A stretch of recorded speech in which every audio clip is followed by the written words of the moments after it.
নমস্কাৰ এভৰিৱান আজি আপোনালোকৰ মাজলৈ মই আচাৰৰ ৰেচিপি এটা লৈ আনিছো আমৰ আচাৰ মইনো আমৰ আচাৰ কেনেকৈ বনাও হেতুকে আপোনালোকৰ আগত শেয়াৰ কৰো বুলি ভাবিছো আৰু আপোনালোকে বাৰু বনাইছেনে আচাৰ আমৰ আচাৰ বনাবৰ হৈ গল বতৰ আৰু বেছি দিন হলেতো আহে মানে বাহ ধৰিলে আচাৰ বনাবলৈ মানে দিগদাৰ হ'ব আৰু এতিয়া মই এইখিনি আম দুৰাতিৰ বাবে নিমখত তিয়াই ৰাখিছিলো আৰু এতিয়া দুনিখাৰ পিছত আৰু ধুনিয়াকে এতিয়া নিমখৰ পৰা মই উলিয়াই দিম বুলি ভাবিছো ধুনিয়াকে আমখিনি কোমল হৈছে আপোনালোকে ৰাতিৰ বাবে ৰাখিলেও হ'ব মই বতৰ বেয়া আছিল কাৰণে দুনিখাই ৰাখি দিলো আৰু এতিয়া ধুনিয়াকে ডলাখনত পেপাৰখন পাৰি আমখিনি ৰদাবৰ বাবে ৰেডি কৰি আছো উলিয়াই আছো আৰু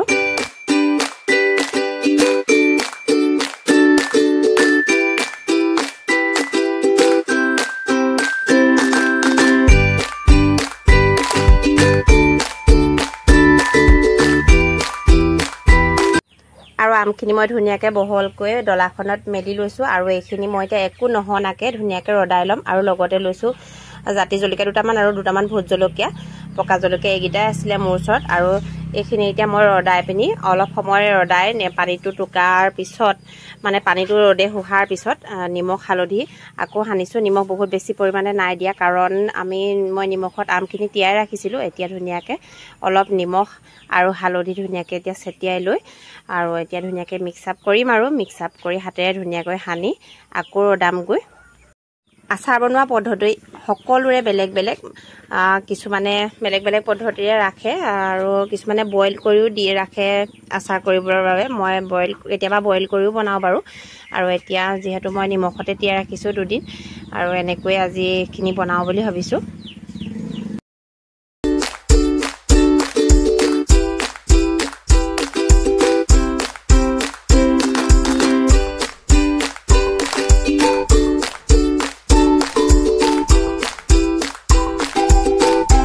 এতিয়া আমখিনি ৰদৰ পৰা আনিলুগে ধুনিয়াকে আৰু এইখিনি ধুনিয়াকে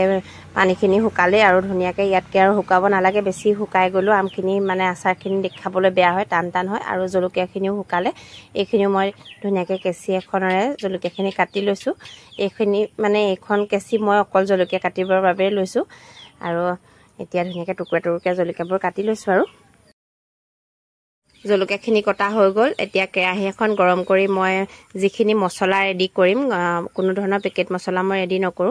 আৰু মানে আচাৰত নিদো সেই কাৰণে ইয়াত পাঁচফোৰণ মেথিগুটি গোটা জিৰা ধনিয়া গুটি তেনেকৈ ধুনিয়াকে মই আচাৰত দিবলৈ ৰেডি কৰিছো কেৰাহীখন গৰমাই ধুনিয়াকে এতিয়া কমতি জুইত মছলাখিনি ভাজি আছো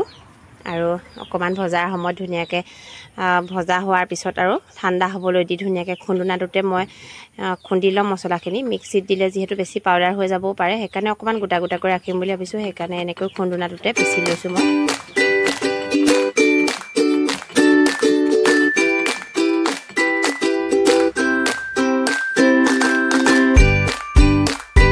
মছলাখিনি মই ইমানটো গুড়াতে ৰাখি দিছো আৰু ইয়াতকে বেছি মিহি নকৰো অকমান গোটা হৈ থাকিলেও খাবলৈ ভালহে হয় আৰু এইখিনি এতিয়া আম ৰেডি কৰি লওঁ ধুনিয়াকে আমখিনি আপোনালোকে দেখিছে আৰু ধুনিয়াকে নিমখ হালধি মানে ধুনিয়াকে হালধিখিনিও হুকাই গৈছে আৰু এতিয়া কেৰাহীত তেল দিছো অলপ মানে তেল গৰম কৰি হৈ গল আৰু ইফালে তেল গৰম হোৱাৰ পিছত মই আমখিনি দি লৈছো আগতীয়াকে আপোনালোকে মছলাখিনিও দি ল'ব পাৰে মই প্ৰথমতে আমখিনিয়ে দি ললো আৰু এতিয়া অকমান ধুনিয়াকে হেতাখনেৰে লৰাৰহে কথা লৰাই অলপ লৰাৰ পিছত ধুনিয়াকে মছলাখিনি এড কৰি দিম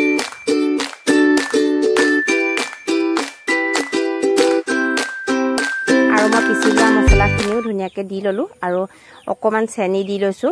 মই প্ৰথমতে চেনিকণ দি ল'ব লাগিছিলে তেলত মই পাহৰি গৈছিলো দিবলৈ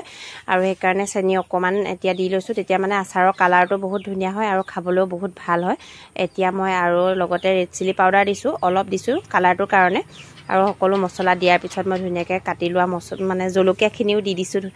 আৰু এতিয়া ধুনীয়াকে যিমানেই লৰাব আচাৰখিনি সিমানেই ভাল তেতিয়া মছলাখিনি মানে ধুনীয়াকে লাগ খাই যাব আৰু যিখিনি আমত আমি মছলাখিনি মিশ্ৰণ কৰিম বুলি ভাবিছো মানে দিছো মিশ্ৰণ কৰিবলৈ আৰু ধুনীয়াকে লাগ খাই যাব যিমানে লৰাব ধুনীয়াকে মিশ্ৰণ হ'ব আৰু তেতিয়া আচাৰখিনি খাবলৈও বহুত ধুনীয়া হ'ব আৰু এতিয়া ধুনীয়াকে আচাৰ ৰেডি হৈ গল